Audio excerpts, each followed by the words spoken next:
Rachel had her own kids testify against me for custody, promising them new phones if they lied. I'd raised all 7 for 20 years. Only one was my biological child, because I refused to let them end up in the system like I did. I lost everything that day. 8 weeks later, Emma was in the hospital after an overdose, whispering, I couldn't lie anymore. 72 hours later, the judge told me to get ready. We're all coming home. My morning routine consisted of waking up to cook for all 7 of my children. Only one shared my genetics, with the other 6 being my ex-wife's affair babies. But I knew if I didn't take them in, my ex-wife would dump them into the system. And as a foster kid myself, I could never let that happen. So I worked 80 hours a week to keep their lives in order. Everything was smooth sailing for a while until my work trip came up. The big client presentation I'd prepped 6 months for. I called Rachel. I just need you to watch them for 4 days, please. She laughed. I have plans. Rachel, they're your kids. Maybe I should call CPS. Tell them you can't provide. She knew exactly what buttons to push. Foster kids don't call CPS, ever. So I tried her family. Every single one. Her mother first. The one with the 6-bedroom house in Westchester. Oh, David, I wish I could help, but my back, you know. Doctor says no lifting. Her back was fine for Pilates 3 times a week. Fine for carrying shopping bags from Nordstrom, but not fine for her own grandchildren. Her brother next. Rich brother. Lawyer brother. Insurance issues, man. My homeowner's policy doesn't cover other people's kids. Liability thing. You understand. I understood perfectly. Understood that this man who billed $400 an hour couldn't spare 4 days for family. 23 members of her family. Every single one had an excuse. These people had boats, summer homes, guest rooms sitting empty. They posted about family first on Facebook, posted pictures of their designer dogs in Halloween costumes. But when their actual family needed 4 days of help, suddenly everyone was busy. Suddenly everyone had insurance concerns. Meanwhile, my kids slept on air mattresses, ate generic cereal for dinner sometimes because I'd spent grocery money on Emma's inhaler. The same Emma who was her grandmother's princess in public, but apparently too much trouble to watch for 4 days. I had no family of my own to call. That's the thing about foster care. You age out alone. So I did what I had to do. Stuffed all 7 kids into that dying Suburban. 5 seats between 7 kids. Drove 8 hours to the conference with the transmission grinding, slipping, threatening to give out completely. Emma held the baby. Jake sat on his brother's lap. The twins shared a seatbelt. Child services would have had a field day. But what choice did I have? That parking lot became our home for 4 days. The hotel room was for clients only, company policy, and it was a dangerous area. So 7 kids sat in a poorly conditioned car while I pitched software solutions to executives. I'd run out every break. Juice boxes, Happy Meals, Emma changing diapers in the back seat because the baby couldn't wait. Other executives stared through the conference room windows, whispered, judged. My boss pulled me aside. This is unprofessional, David. This reflects poorly on the company. I'm sorry. I had no choice. There's always a choice. Easy to say when you have family. When you didn't grow up knowing that everyone who's supposed to care about you will let you down. I gave my presentation with spit up on my shirt. Closed the deal anyway. Saved my job by a thread. But the damage was done. Rachel had already filed the papers. 3 months later, custody hearing. Rachel showed up looking perfect. Fresh highlights that cost more than my weekly groceries. New suit. Lawyer who went to Harvard. I knew she didn't want the kids. She just wanted to prove something to them. Or me. Or herself. Emma was first to testify. Sweet Emma who called me Uncle David. Who made me Father's Day cards even though I wasn't her real dad. He yells at us when we're loud. Her voice was robotic. Practiced. Memorized. Jake next. The kid I taught to ride a bike. He drives really fast. I don't feel safe. Jake's mom nodded supportively. The same mom who never once offered gas money. Each lie perfectly crafted. Each kid refused eye contact. Emma started crying halfway through. Real tears. But not because of the lies she was telling. Because she knew what she was doing. Kids always know. My public defender tried. Fresh out of law school. Exhausted. Overworked. These children have been coached, Your Honor. The judge wasn't buying it. 7 kids don't tell the same story by accident. 7 kids don't all lie the same way unless someone made them. I lost everything that day. Walking out was the longest walk of my life. 20 years of being the only stable thing in these kids' lives. 20 years of showing up. 20 years of proving that not all adults abandon you. Gone. That's when I heard it. Jake's mom pulling him aside, whispering, you did good, honey. Do we still get the money? In that moment, I realized something. She thought she had won, but I still had an ace up my sleeve. Just kidding. That link thing was a joke my buddy made me add. The real story keeps going. I stood frozen on those courthouse steps for maybe 5 minutes after hearing Jake's mom say those words about money. 20 years I'd raised those kids, and Rachel had literally bought their testimony against me. My legs finally started working again, and I walked to my beat-up Suburban in the parking garage. The transmission was still grinding from that conference trip, but at least it started. I drove home to a house that felt wrong without 7 kids running around making noise. 7 empty beds stared at me when I walked through their rooms. The silence made my ears ring after years of constant chaos and shouting and laughing. I sat at my laptop that night and started pulling together every file I'd saved over the past 3 years. Screenshots of Rachel's texts saying she couldn't handle the kids. Voice recordings I'd made when she dropped them at my door drunk at 2 a.m. Photos of the kids' injuries from when she'd leave them alone for days. Bank statements showing I paid for everything while she spent child support on herself. Medical records proving I took them to every doctor appointment while she never showed up once. 3 years of proof I never thought I'd need, but something told me to keep everything. My phone buzzed while I was organizing files and Emma's name popped up on the screen. I clicked the message and read it 3 times before it sank in. She'd written that she was sorry and that her mom made them say those things in court. Another text came through saying Rachel promised them all new phones and clothes if they read what she wrote down. My hands shook as I took screenshots of both messages and added them to a new folder called post-trial evidence. Then Jake texted saying his mom told them I was dangerous and they'd go to foster care if they didn't lie. More screenshots added to my growing pile of proof that Rachel had coached every single word. The next morning I called my public defender's office to tell them about the texts. The secretary told me my lawyer had already moved to other cases since mine was closed, and appeals rarely succeed. She suggested I find a private attorney if I wanted to pursue anything further. I hung up knowing I couldn't afford a real lawyer on my salary. Work felt like walking through mud when I went back to my cubicle. Everyone avoided looking at me after seeing those kids in the parking lot during the conference. My boss sent an email saying my performance review had been moved up to Friday and attendance was mandatory. 3 days later I saw Rachel's Facebook post while eating lunch at my desk. She'd written about being finally free from toxic influence and how her babies were safe now. Comments poured in from her friends offering support and congratulating her on protecting her children. I took screenshots of everything, including the timestamp showing she'd posted this 48 hours after getting custody. Not one mention of actually spending time with the kids she'd fought so hard to get back. That afternoon, I couldn't help driving past Rachel's apartment complex on my way home from work. 7 kids crammed into her 2-bedroom unit that I knew smelled like cigarettes and cat pee. My Suburban idled outside while I watched through the window and saw Jake doing homework at the kitchen table. Emma was trying to feed the younger ones while the twins fought over a toy. No sign of Rachel anywhere in that apartment. My phone rang and Jake's name appeared on the screen. His voice came through as a whisper saying his mom had left them alone again. The baby had a fever, and Emma didn't know what to do about it. My mind raced through the options, knowing that if I went there, Rachel could claim harassment, but that baby needed help, and these kids were scared and alone like always. I hung up and dialed 911 instead to request a wellness check at Rachel's address. I gave the information anonymously and said I was a concerned neighbor hearing children crying. Then I parked a block away and watched the ambulance pull up with its lights flashing. My scanner app picked up the dispatch chatter, and I heard the paramedic report 7 minors with no adult present. The baby's fever was 103, and they were calling for police backup and CPS involvement immediately. 20 minutes passed before my phone rang with a blocked number, and the nurse on the other end told me I was still the emergency contact for 7 minors brought in by ambulance. I drove straight to the hospital and found them in the pediatric ward with the baby hooked to an IV and Emma holding a nebulizer mask to her face while the twins sat scared on a single bed. The nurse writing on her clipboard looked up when I walked in, and her eyes went straight to the visitor log where she'd been tracking arrival times. Rachel showed up 2 hours later with fresh nail polish, still tacky, and designer heels clicking on the linoleum, claiming she'd just stepped out for groceries, but the nurse's pen kept moving across that clipboard, documenting everything. A young social worker named Ms. Eve Thompson arrived the next morning with an overloaded briefcase and tired eyes that had seen too much. She took my contact information for reference purposes and asked about the kids' medical histories, while Rachel sat in the corner scrolling her phone. Something feels off about Rachel suddenly wanting custody after dumping 7 kids on David for years. Why now? The timing of those Facebook posts about protecting her babies while she's already leaving them alone again makes me wonder what her real game is here. Ms. Eve Thompson wrote down every detail about Emma's inhaler prescription and Jake's reading struggles and gave me this look that said she understood more than she could officially acknowledge. A week later, I was driving past the pawn shop on Maple Street when I saw Jake's bike in the window, the red one we'd built together last Christmas from parts we found at garage sales. The price tag said $50, and I knew exactly how it got there because Jake loved that bike more than anything. I bought it back and stored it in my garage with the receipt tucked into my evidence folder next to all the other documentation I'd been collecting. My phone rang during lunch break 3 days later with Emma calling from her friend's phone after school. She told me her mom sold their tablets for a hair appointment and that I was supposed to pay child support but was being selfish, and that's why they were poor now. I hit record before explaining that every payment went through the court system on time and asked if she needed anything else, but she hung up when her mom walked in. That afternoon, a certified letter arrived from Rachel's brother, the lawyer, demanding I return items belonging to the children, including bikes, tablets, gaming systems, and birthday presents I'd bought over the years. The letter threatened additional legal action for theft of property if I didn't comply within 10 days. I sat at my kitchen table that night eating generic brand cereal for dinner, the same kind I used to buy in bulk at Costco, and the house felt too big and too quiet without 7 kids arguing over who got the last bowl. My grocery bill had dropped $200 a week, but I would have traded every penny to have them back fighting over the TV remote. Ms. Thompson showed up at my door the following Tuesday for what she called a routine interview, but her questions were anything but routine. She asked about bedtimes and homework schedules and which kid needed glasses and who was allergic to strawberries, and I pulled out my phone to show her the color-coded calendar I still maintained with every appointment and medication schedule. She wrote everything down and asked for copies of medical records I'd kept, and took photos of the kids' rooms I hadn't changed yet. Later that week, I was scrolling through social media when TikTok's algorithm showed me Rachel's new account, where she called herself a single mom warrior. In the background of her inspirational video about strength and perseverance,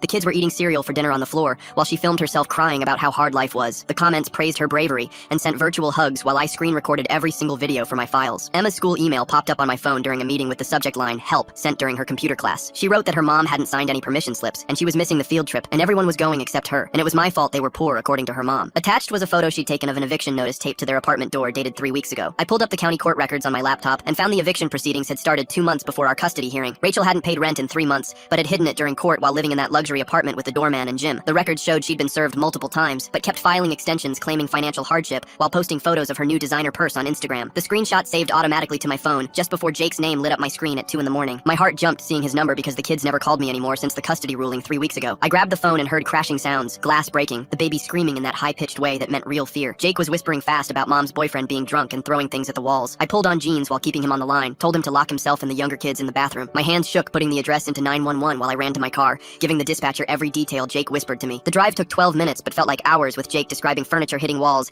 and Rachel screaming back at this guy. I parked down the street when I saw the police lights already flashing outside their building. 2 officers were leading some guy in a tank top out in handcuffs while Rachel stood in the doorway wearing a robe. The police report later noted the strong smell of marijuana coming from the apartment, which meant report number 2 for CPS. Rachel kept telling the officers it was just a misunderstanding, that neighbors always exaggerated everything, but they wrote down every detail anyway. I watched from my car as Jake appeared in the window holding the baby, both their faces pale in the police lights. The next morning I couldn't focus on work emails, so I started cleaning out the closet where I kept old paperwork. My hands found a manila folder from 20 years ago with my foster care records inside. The social worker had written notes about how I showed remarkable resilience and protective instincts toward younger children in the group home. Reading those words made my chest tight because I'd forgotten that part of myself until seeing it written there. 3 weeks after the trial, I found myself sitting in a church basement with 11 other parents at an alienated parent support group. Every person there had the same hollow look in their eyes, the same stack of court papers in their laps. One woman named Carol had won her case after 2 years of documenting everything, keeping every text, recording every violation. She passed around a binder with tabs for different types of evidence, color-coded by date and incident type. I took notes on my phone about lawyers who actually cared, judges who saw through coaching, investigators who did their jobs right. The coffee tasted like dirt, but I drank 3 cups just to have something to do with my hands. My phone rang during the drive home, and Linda Peterson's name made my stomach drop. Her voice was ice cold, saying she knew about my documentation, that Rachel had shown her my text to the children. She said foster kids always have issues, always have problems, and she'd testify about my instability if I didn't stop. The threat sat heavy in my chest because she had money for good lawyers while I had nothing. Monday morning, my boss called me into the conference room where HR was already sitting with a folder open. They talked about team morale, about the parking lot incident management being unacceptable, about professional standards and company reputation. 30 days on a performance improvement plan with weekly check-ins and documented goals, or they'd have grounds for termination. That evening, I opened mail to find Rachel had filed for increased child support, claiming I was hiding income from side work. The motion included my exact salary, my bonus structure, details she couldn't have known without someone from my office telling her. Someone had leaked my personnel file, which meant someone at work was helping her destroy me. Tuesday lunch, I sat in my car at the park eating a gas station sandwich and watching a father push his daughter on the swings. She laughed the same way Emma used to when I taught her to pump her legs, leaning back with her hair flying. Emma wouldn't answer my calls anymore, just sent them straight to voicemail every single time. Wednesday afternoon, Ms. Thompson from CPS knocked on my door without warning for a home inspection. She photographed the kids' rooms with their beds still made, the medicine cabinet stocked with everything they might need, homework stations I'd set up at the kitchen table. She measured the square footage of each bedroom, checked the smoke detectors, tested the water temperature, all while saying it was just for comparison purposes. She took pictures of the chore chart still hanging on the fridge with gold stars Emma had earned the week before court. While cleaning Jake's room that weekend, I moved his bed to vacuum and found torn pages underneath from his journal. His handwriting was shaky, but the words were clear about Mom making them practice what to say in court. He wrote that she said they'd end up in foster care like Dad did if they didn't say what she wanted. He was scared of being separated from Emma and the babies, so he memorized every single lie she taught him. I took photos of every page with my phone before putting them back exactly where I found them, then drove straight to Sarah's school to pick her up from the after-school program. The coordinator met me at the door with that look people get when they have bad news. She explained that Sarah had been removed from the program because payment stopped 3 weeks ago. I pulled out my phone and showed her my bank app with every single payment cleared on the first of each month. She looked confused and checked her computer again, then showed me the cancellation form that came through their system. Rachel had called claiming to be my wife and canceled everything, even used my social security number somehow. The coordinator said she couldn't re-enroll Sarah without a court order, since there was now a dispute about who had authority. Sarah sat in the main office doing homework, while other kids played outside in the program she'd been in for 2 years. The next 4 weeks became a blur of courthouse visits during lunch breaks. The same clerk started recognizing me, sliding forms across the counter before I even asked. Each filing cost $75 I didn't have, but I kept paying them anyway, skipping meals to make it work. One Tuesday, my phone buzzed with a voicemail from Emma's number while I was in a meeting. Her voice was shaky, and she talked fast like she was scared someone would catch her. Well, that's quite the paper trail forming. Jake's hidden journal pages spelling out the coaching scheme, while Rachel's busy canceling programs with stolen social security numbers, like she's running some kind of twisted identity theft operation for beginners. She said her mom told them I was trying to get them taken away, and showed them websites about foster care where kids get separated. She begged me to leave them alone, her voice cracking at the end before the line went dead. I played it 3 times in the bathroom stall, hearing the fear in her voice, knowing Rachel had put it there. Janet from accounting pulled me aside the next morning by the coffee machine. She whispered that HR had been asking about my remote access logs and timestamps, building some kind of case about me not working full hours. She'd overheard them talking about documenting everything for a termination file. I thanked her and went back to my desk, checking my logs myself, and seeing gaps from when I'd been at the courthouse that I'd forgotten to make up. That Thursday, an email popped up in my personal account from Jake, sent from a library computer based on the IP address. He wrote that his mom's boyfriend was moving in and yelled at the twins whenever they cried, and Emma spent all her time trying to keep them quiet. He said Mom promised it was temporary, but she'd already given the guy a key to their apartment. I forwarded it immediately to Ms. Thompson at CPS, adding it to the growing file of documentation. The weekend hit, and I found myself at Target buying groceries, walking past the kids' clothing section with all the back-to-school displays. My brain automatically started calculating like it always did. 7 kids times $100 each just for basic clothes and supplies. Then I remembered they weren't my responsibility anymore, at least not legally, even though my brain hadn't gotten that message yet. Monday morning, my phone rang from a number I didn't recognize. It was Carla, the ER nurse from the hospital who'd treated the kids before during various emergencies over the years. She said she shouldn't be calling, but she'd seen my kids 3 times in the past month with different injuries. Nothing serious enough for CPS to automatically investigate, but enough to form a pattern. She was mandated to report it, but wanted me to know first, so I could document everything on my end too. I thanked her and added her information to my growing folder of evidence, which was getting thicker every week. The mail that afternoon brought 3 credit card rejection letters for applications I never submitted. All 3 had my social security number and current address, but Rachel's phone number as the contact. My credit monitoring app showed my score had dropped 100 points from the hard inquiries and late payments on accounts I didn't know existed. Filing an identity theft report meant filing a police report, which meant Rachel would be notified as part of the investigation. I did it anyway, adding another document to the pile. 6 weeks after the trial, I caught myself driving past the kids' schools at dismissal time, not stopping or getting out, just checking from a distance. Emma walked with her head down, not talking to anyone. Jake carried both twins' backpacks plus his own while they ran ahead. No sign of Rachel's car in the pickup line, just the older kids walking the younger ones home alone. 2 days later, a certified letter arrived from Rachel's brother, the lawyer who'd said his insurance wouldn't cover watching the kids. The letter accused me of stalking behavior and threatened a restraining order if I came near the children or their schools again. Attached were 3 photos of my car taken from different angles near the school, time-stamped and everything. Someone had been watching me watch them. The support group met every Thursday in the basement of a church downtown. Patricia ran it, this woman who'd been through 3 custody battles herself. She pulled me aside after my 3rd meeting and handed me a binder. Document patterns, not incidents, she said. I opened it right there and saw charts, timelines, color-coded tabs. She'd tracked everything for months, every missed pickup, every late payment, every broken promise. I started my own binder that night. 3 months of patterns I already had in my head, now on paper. The other dads in the group knew Rachel's lawyer. Andrew Holloway had beaten 3 of them in court. Same playbook every time, one guy told me. Character assassination first, then the kids testifying, then the crying mother act. But there was a pattern to beat it if you knew where to look. Ms. Thompson from CPS showed up for another home visit 2 weeks later. She set her folder on my kitchen table while I got Sarah ready for school. The folder was open and I could see the reports inside. Multiple ER visits for the other kids. School absences going up. Neighbor complaints about children left alone. She caught me looking and we locked eyes for a second. I forgot something in my car, she said, and left for exactly 5 minutes. I took pictures of every page with my phone. My credit monitoring went off the next morning. Rachel had applied for emergency assistance and listed me as an absent father refusing support, but she'd messed up and used her real address on the application, not the fake one from court. It was a luxury high-rise downtown, the kind with a doorman and valet parking. I still had the login for the baby's medical records from when I was taking care of him. The portal showed everything. Missed vaccinations, canceled appointments, 3 ER visits that could could have been prevented if she'd just given him his medicine. I printed all of it and added it to my growing file. 2 months after the trial, I went to Sarah's parent-teacher conference alone. The teacher asked about the family situation real carefully. Sarah wasn't doing well, grades dropping, always asking when her siblings were coming home. The teacher handed me Sarah's journal entries from class, the ones where kids write about their weekends. Every single one was about missing her brothers and sister. Then Jake called from some stranger's phone. They were at the mall and Rachel had left them at the food court 3 hours ago. Emma had convinced the security guard to call me instead of the police. I told him to let security handle it and stayed on the phone to record everything. The security footage was damning. Rachel walking out alone with shopping bags while 6 kids sat at a table. She came back 4 hours later claiming she told Emma to watch them for just a minute. The security report became CPS report number 5 in my file. The pro bono lawyer from the support group network looked at everything I'd collected. She flipped through the binder, the photos, the reports. This is good, but we need something that shows deliberate harm, not just neglect, she said. I thought about those texts Rachel sent the kids before the trial, coaching them on what to say. Then the call came at 2 in the morning. The hospital. Emma had taken a bottle of pills. They'd pumped her stomach, but she was asking for me. Rachel didn't show up for 6 hours because she was at a casino 2 states away. When I got to Emma's room, she grabbed my hand and whispered through her tears. I couldn't lie anymore. The words hung in the air while Emma's monitor beeped, and the nurse checked her IV, and that's when the hospital social worker walked in with a clipboard and a look that meant business. She wasn't like the CPS workers I'd dealt with before who'd shuffle papers and make excuses. This one had steel in her eyes, and she sat down next to Emma's bed and started asking questions that made Rachel shift in her chair. Emma told her everything about the scripts Rachel made them memorize, and the threats about never seeing each other again if they didn't say what she wanted. The social worker wrote it all down and turned to me and said she was filing an emergency petition because this child was in crisis from coaching and threats. She looked me straight in the eye and told me to be ready to take all 7 kids within 72 hours. Rachel started yelling about her rights, but the social worker just kept writing and said the psychiatric hold changed everything. I drove home that night and started getting ready because I knew this was it. 7 beds needed to be set up again, so I pulled the old bunk beds from the garage and assembled them in the rooms I'd kept empty. Called my boss for the first time in 5 years to say I was sick and couldn't come in. He wasn't happy, but I didn't care because those kids needed somewhere safe. I maxed out 3 credit cards at Target buying sheets and pillows and clothes in the right sizes. Spent $400 at the grocery store filling the pantry with their favorite foods. Set up the medicine cabinet with labeled containers for Emma's anxiety meds and Jake's ADHD prescription and the twins' allergy medicine. Created home workstations at the kitchen table with fresh notebooks and pencils. Day 3 of Emma's hospitalization, the psychiatrist finally let me visit alone. Emma wouldn't look at me at first, but she grabbed my hand tight like she used to when she was little. She whispered that her mom said I abandoned them because they weren't my real kids, but I never treated Sarah different from them. Her tears soaked through the hospital blanket, and I just held her hand and told her it would be okay. The emergency hearing got scheduled for the next week, and I showed up with my pro bono lawyer carrying 3 inches of evidence we'd compiled. Rachel walked in with Andrew and Linda, all dressed up like they were going to church. Judge Wells sat at the bench reviewing Emma's psychiatric hold paperwork, and her face got darker with every page. She said this was deeply concerning and called the first witness. Mr. Thompson from CPS took the stand with her own stack of reports. She chose her words carefully, but painted the picture clear as day about 7 children who'd been neglected and parentified and abandoned repeatedly. She pulled out report after report she'd filed over the years, all documented and dated. She told the judge that Mr. Smith had been cooperative throughout every investigation, but Mr. Martinez had been less available. Rachel's brother sending that certified letter about stalking with photos of the car makes me wonder who was really doing the watching here. Seems like someone had to follow him around to get those shots. Rachel's lawyer objected, but the judge overruled and told Ms. Thompson to continue. The judge then ordered surprise home inspections for both parents that same day. The inspector went to Rachel's apartment first and found an empty fridge with nothing but beer and takeout containers. No beds for 3 of the children who'd been sleeping on the floor. An eviction notice posted on the door for 3 months unpaid rent. Then they came to my house where everything was still set up for 7 kids with labeled medicines and homework stations ready. The inspector took photos of every room and the stocked pantry and the chore chart still hanging on the wall. Back in court, Rachel started losing it during cross-examination when my lawyer asked about child support. She stood up and yelled that those weren't even my kids, so why should I get them? And she deserved compensation for letting me play daddy all those years. The court reporter typed every word while Andrew visibly winced and tried to get her to sit down. Judge Wells called for order and said she'd heard enough for today. The next day, Jake testified from another room through a TV screen because he couldn't face his mom. His voice stayed steady as he explained how mom wrote down what they had to say on index cards. He said if they didn't memorize it, she said they'd never see each other again. He called me dad, then caught himself but kept going and said dad never hurt them, but mom hurt them by using them like weapons. Week 2 of proceedings. I sat outside during lunch eating a vending machine sandwich when Rachel's family clustered near the doors shooting glares. Linda walked over in her designer heels and hissed that I was destroying their family. I looked up at her and said quietly that I wasn't destroying it because I was saving it. She stormed off, but not before saying I'd regret this. The twins' teacher testified through an affidavit the lawyer read out loud about how they'd regressed in potty training and started hitting other kids. They kept asking when Daddy David was coming back, and one drew a picture during art class. 7 stick figures holding hands, and 1 stick figure alone in the corner crying. The teacher had kept it and submitted it as evidence with the label the twin had written in shaky letters that just said, Daddy sad. The next witness was Carla, the ER nurse who'd treated the kids for years. She brought 3 boxes of medical records and started pulling out folders. She showed the judge how Emma's asthma got worse every time she stayed with Rachel because the inhaler prescriptions never got filled. She had photos of Jake's infected cut that Rachel ignored for 2 weeks until it needed antibiotics. The twins had come in dehydrated twice because Rachel forgot to give them water during summer heat waves. Carla counted 17 ER visits where I brought the kids in versus 3 times Rachel showed up, and 2 of those she left before treatment finished. Andrew tried to object, but the judge wanted to hear everything. That same afternoon, cops arrested Rachel's new boyfriend at his apartment on drug charges they'd been building for months. They found texts on his phone talking about the kids being annoying and how he wanted them gone. One message said he'd handle me if I kept interfering. Another talked about accidents that could happen to kids who weren't supervised properly. Rachel stood up in court claiming she had no idea about his record or the drugs or the threats. The prosecutor showed her lease with both their names on it dated 6 months ago. 2 days later, my boss got subpoenaed and had to testify about my work situation. Under oath, he admitted someone claiming to be my concerned family member called the office 15 times complaining about my performance. The phone records matched Linda's cell number. He said the performance improvement plan only happened because of those calls, not because of actual work problems. My sales numbers were actually up 20% that quarter. The judge ordered Emma's release from psychiatric hold into my temporary custody while the hearings continued. I picked her up that Thursday morning and drove her home in silence. She walked through the apartment, touching the walls, the furniture, her bedroom door. She sat on her bed and ran her hands over her old stuffed animals I'd kept exactly where she left them. She looked at me and whispered that I hadn't changed anything. I told her I knew she'd come back. She nodded and didn't say anything else for an hour. The next Monday changed everything when Jake's lawyer produced his tablet in court. Jake had secretly recorded Rachel coaching them on what to say about me. 10 videos over 3 weeks, all dated and time-stamped. Rachel's voice telling them I abandoned them, that foster care would split them up if they didn't cooperate, that they'd never see each other again. One video showed her practicing their testimony with them, making them repeat the lies until they sounded natural. Jake crying in the background saying he didn't want to lie, Rachel telling him he didn't have a choice. The judge watched all 10 videos while Rachel's face went white. Her family started disappearing after that. Her brother withdrew as her lawyer citing conflict of interest, even though everyone knew the real reason. Linda stopped coming to court. Rachel's sister blocked her on social media. By the third week, Rachel sat alone at her table with a court-appointed attorney who looked like he'd rather be anywhere else. The financial records came next when the prosecutor subpoenaed Rachel's bank statements. She'd received $50,000 from Linda 2 months before filing for custody, the same week she hired Andrew. The deposits matched the dates she'd paid his retainer. The struggling single mother story collapsed when they showed she'd spent $8,000 on clothes and jewelry that same month. Another $5,000 on a vacation to Miami she took without the kids. That evening I helped Emma with her math homework at the kitchen table while the other kids were still in foster placement. She asked if they'd all come home and I told her I was fighting for it. She put down her pencil and said she'd testify again. The truth this time. I made her mac and cheese while she worked on fractions. Ms. Thompson submitted her final report recommending immediate reunification with me for all 7 children. She wrote that I was their psychological parent regardless of biology, that removing them from my care had caused measurable trauma, that the kids consistently asked for me during every interview. She included drawings, the younger ones made of our family with me in the center. Her report said Rachel showed no genuine interest in parenting beyond using the children as weapons. The court ordered Rachel's psychological evaluation came back with results that made her lawyer's face drop. The evaluator diagnosed narcissistic personality disorder with antisocial features and wrote that Rachel used the children to hurt others rather than caring about their well-being. The report said she was incapable of putting their needs first and shouldn't have unsupervised contact without extensive treatment that could take years. 3 months passed with supervised visits and court-ordered therapy for the kids while I waited for the final hearing date. The night before court, I couldn't sleep, so I walked through my empty house making sure everything was perfect. 7 beds, all made with fresh sheets. Each kid's favorite stuffed animal on their pillow. Emma's inhaler on her nightstand next to the unicorn lamp she picked out 2 years ago. Jake's soccer cleats by his door right where he always left them. The twins' matching dinosaur blankets folded at the foot of their beds. Sarah's room with all her art supplies organized just how she liked them. Medications all refilled and labeled in the kitchen cabinet. Breakfast cereal lined up on the counter. 7 bowls stacked and ready. I sat in the living room staring at family photos until sunrise. The courtroom was packed when we arrived for the final hearing. The judge started by reading her preliminary findings, and my lawyer squeezed my shoulder when she said the words. The evidence showed a clear pattern of Rachel using the kids as weapons. Medical neglect when she refused to refill Emma's inhaler during her custody time. Psychological abuse through coaching them to lie. The judge said Rachel had deliberately tried to destroy the bond between me and the children. Rachel's new lawyer jumped up, and that's when she played her last card. She claimed I'd been molesting the kids for years. The judge asked why this was never mentioned in any previous filing. Why Rachel left them with me for 20 years if she suspected abuse. Why none of the children had ever said anything during their therapy sessions. Rachel couldn't answer any of it. The guardian ad litem brought each child in for their victim impact statements. Emma went first, looking straight at the judge and saying she wanted to go home to her real dad. Jake told the court his mom never really loved them. She just used them to hurt me. Even the 5-year-old twins, speaking through their advocate, said they missed daddy and wanted to go home. Sarah's statement made Rachel start crying when she said her mom was never really a mom at all. The court was taking a recess when Linda suddenly grabbed her chest and collapsed. Rachel started screaming at me that this was all my fault, that I destroyed her whole family. Security had to pull her back when she lunged at me. The paramedics worked on Linda while the judge watched Rachel completely lose control. The judge noted Rachel's inability to show concern for her mother's medical emergency, only rage at me. After the ambulance left, my co-workers' affidavits were read into the record. Janet from accounting testified about how I never complained, despite working 80 hours a week. Rachel's mom picks the perfect time for chest pains, right when the judge is watching her daughter have a complete meltdown. Talk about timing that even Shakespeare couldn't write better than this real-life courtroom drama playing out here. My manager described the conference incident and how I'd still closed the deal. Janet's affidavit revealed she'd reported our HR department to the labor board for discrimination. The guardian ad litem stood up with her final recommendation. She said the children had one psychological parent, and that was me. Removing them from my care had caused measurable harm to each child. Rachel posed an ongoing risk to their emotional and psychological development. She recommended full custody to me with supervised visitation only for Rachel. When it was time for final arguments, I asked to speak directly to the judge. I told her I didn't need child support or revenge or anything from Rachel. I just needed my kids safe and home where they belonged. They deserved to grow up knowing someone would always fight for them no matter what. My lawyer then dropped a bombshell about Andrew, Rachel's original attorney. The Bar Association was investigating him for a pattern of coaching mothers to alienate fathers. 3 other dads had filed complaints showing the exact same playbook he used. Coach the mom to make false claims, drag out proceedings to maximize fees, ignore what was best for the kids. The final piece of evidence made everyone in the courtroom gasp. Linda had given us a text Rachel sent her after losing the emergency hearing 3 months ago. The text said if she couldn't have the kids, she'd make sure I couldn't either. She'd destroy them before letting me win. Linda chose her grandchildren over her daughter by providing that text to the court. Rachel stood up so fast her chair fell backward and fired her lawyer right there in front of everyone. The third one she'd gone through. She started talking without permission from the judge, saying she'd represent herself. The judge warned her twice, but Rachel kept going, walking around the courtroom like she owned it. She started explaining how she'd told the kids exactly what to say, practiced with them for hours, promised them new phones and video games if they lied good enough. The court reporter typed every word while Rachel kept digging her hole deeper. She admitted she'd hidden money from me, lied about my income to get more child support, used the kids' social security numbers to open credit cards. Andrew just sat there taking notes while Rachel destroyed herself. The judge called a recess and we waited 3 hours in that courthouse cafeteria. Emma found me at a corner table, sat down without asking. She said she was sorry again. I told her being scared wasn't her fault. We were both scared, but it would be okay now. She drank her juice box while I watched the clock. 2 weeks later, the prosecutor called to tell me they'd filed criminal charges against Rachel, child endangerment, medical neglect, and something called custodial interference. interference. 5 years if convicted. Linda posted her bail but wouldn't let her stay at the house. Rachel had to move in with some cousin in Jersey. The final hearing came a month after that. They brought all 7 kids into the courtroom together. Jake held the twins' hands while they walked to the front. Emma stood right beside me. Sarah wrapped herself around my leg like she used to when she was smaller. We looked like what we were, a family. The judge read her decision for 10 minutes, but I only heard the important part. Full physical and legal custody to me. Rachel got supervised visits if she completed parenting classes and got mental health treatment. The kids started crying. Good tears this time. Rachel lost it completely, screaming that we'd stolen her babies, that this wasn't over, that she'd get them back. 2 security guards had to drag her out while she kept yelling threats. Linda walked over to me in the hallway. She said to take care of them and that she was sorry she didn't see it sooner. Then she left. We walked to the parking lot where I'd rented a van since the Suburban finally died 2 weeks before. Emma asked if we could get McDonald's. First time I'd really laughed in months. Told her we could get whatever she wanted. Driving home, Jake said I didn't give up on them. I caught his eyes in the mirror and told him I never would. The twins started singing some made-up song about going home. Even the baby, almost 2 now, clapped along to their silly tune. We turned onto our street and I couldn't believe what I saw. Balloons tied to the mailbox, signs in the yard, cars everywhere. Janet from work was there. Carla, the nurse who'd helped with Emma's panic attacks. Ms. Thompson wearing regular clothes instead of her court uniform. The support group parents I'd met during all this mess. People who understood what fighting for your kids really meant. They'd brought food, set up tables in the backyard, turned our homecoming into something special. That night, all 7 kids piled into my bed for a movie. Emma made popcorn in the microwave. Jake held the baby on his lap. The twins fought over the remote until I took it and picked something everyone could watch. Normal chaos. Beautiful chaos. Our chaos. My phone buzzed on the nightstand. Rachel's number. I turned it face down without answering. We were home. The next morning I woke at 5:30 like always and started the griddle heating while the kids still slept. I shaped pancake batter into dinosaurs for the twins, set out Emma's strawberry syrup, and got Jake's bacon extra crispy just how he liked it. Sarah came down first and grabbed plates without me asking, setting 8 spots at our scratch dining table. The rest stumbled down one by one, the baby in Emma's arms, and we ate together like we had for years. A week later came our first supervised visitation at the community center downtown. Rachel showed up 20 minutes late wearing designer sunglasses indoors. She sat in a plastic chair scrolling Instagram, while the younger kids played with blocks on the floor. Emma stayed in the corner with her book, not even looking up when Rachel walked past. Jake watched the clock on the wall and later told me she looked at them for exactly 12 minutes total. Monday morning I walked into work with Andrew's letter in my briefcase. HR backed down before I even finished explaining, and my boss mumbled something that might have been an apology. Janet from accounting brought me coffee and said she knew I'd win because I was too stubborn to lose. 7 new picture frames sat on my desk, 1 for each kid. Emma started therapy that Thursday with a woman who specialized in family trauma. She told me Emma was remarkably strong but carried guilt about testifying against me. I got all 7 kids into counseling even though insurance fought every session. Rachel missed the next 3 visitations without calling. Her lawyer filed paperwork saying the drive was too far, then she moved to Florida with some guy she met online. Linda called me crying, said she was setting up college funds for all 7 kids to make up for not helping before. Jake made the school basketball team in February, and I sat in those bleachers every game with 6 kids cheering beside me. Other parents stared at our loud family, but I didn't care anymore. 3 months after the verdict, the twins started kindergarten and listed me as their dad on every form. The school never questioned it. Emma helped them with homework at the kitchen table, while Jake taught them to tie their shoes with the bunny ear method. My new department offered a promotion with a real raise, enough for actual beds instead of air mattresses. I took all 7 kids to the furniture store and let them pick out their own comforters. At the grocery store, they still wanted the generic cereal, even though we could afford name brand now. Emma said it tasted like home. One night, Sarah crawled into my lap and asked why her mom didn't love them. I explained that some people's brains get sick in ways that make them unable to love right, that it wasn't about the kids being lovable. She looked up at me with those big eyes and asked if I loved them. I told her more than all the stars, the same thing I'd said every night for 20 years. Sunday morning, I woke to laughter from downstairs. Emma was teaching the twins to scramble eggs while Jake helped Sarah with a 100-piece puzzle on the living room floor. The baby toddled over with a picture book and climbed into my lap. 7 kids who weren't supposed to be mine. One choice that was never really a choice at all. I headed to the kitchen and started making pancakes for 8, just like every morning, just like I always would. Some things are worth every fight, every sacrifice, every sleepless night. Family isn't about blood or papers or what some judge decides. Family is showing up every single day, making breakfast for 8, and meaning it when you say more than all the stars. Thanks for sticking with me through all this. It's been something else sharing these thoughts with you. Until next time, if you made it to the end, drop a comment. I love reading all your comments.